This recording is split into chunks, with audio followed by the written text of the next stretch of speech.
Bulls at saka Chicago Bulls at saka Dallas Mavericks.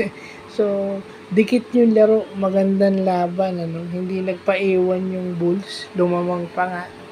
Pero ang maganda dito sa Dallas is na hindi naglaro itong si Kyrie Irving siguro load management or may nararamdaman to so hindi naglaro. Maganda rito yung teammates ni Luka make shots.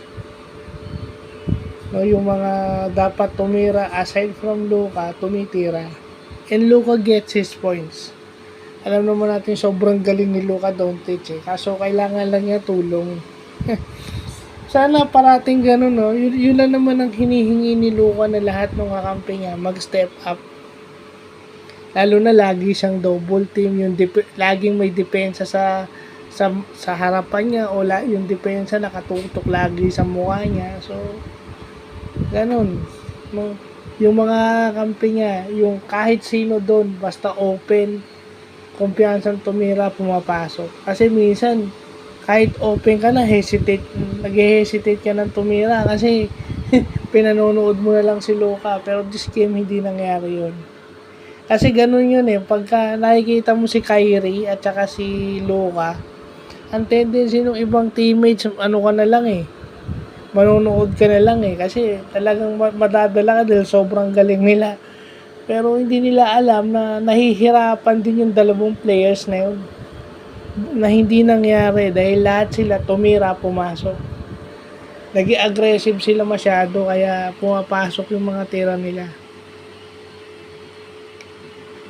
Maganda rin naman yung ginawa ng Bulls kaso ang ano lang, talagang namuhunan itong Dallas. Kaya walang ginawa yung Bulls kundi every time nalalamang sila, babalikan sila ng Bulls. Pag lumamang yung Bulls, babalikan sila ng Dallas.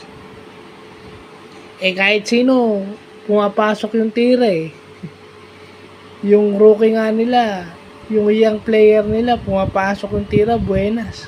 So, paano mo tatalunin yung ganun? Lahat buenas. So, ang tendency, pag kahit lamang ka, nahahabol ka, at sila pa yung nananalo. Kasi kagaya nung game ngayon, sa fourth quarter nagkatalo. So, yun lang po.